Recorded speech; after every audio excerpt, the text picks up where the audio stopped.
আসসালামু আলাইকুম। অনলাইন বন্ধুরা সবাই কেমন আছেন? ভালো আছেন কিনা? দোয়া করি সবাই ভালো থাকুন, সুস্থ থাকুন।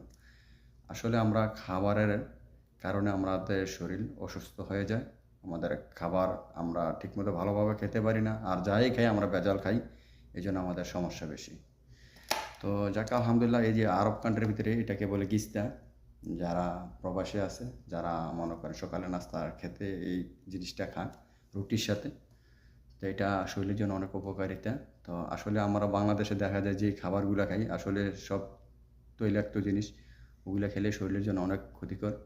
তো এই ধরনের জিনিস যখন আমরা খেতে পারবো সবসময় সকালবেলা, আমাদের আসলে শরীর অনেক সুস্থ থাকবে, ভালো থাকবে। যারা প্রবাসে আছে তারা অবশ্যই এই জিনিসটা জানে।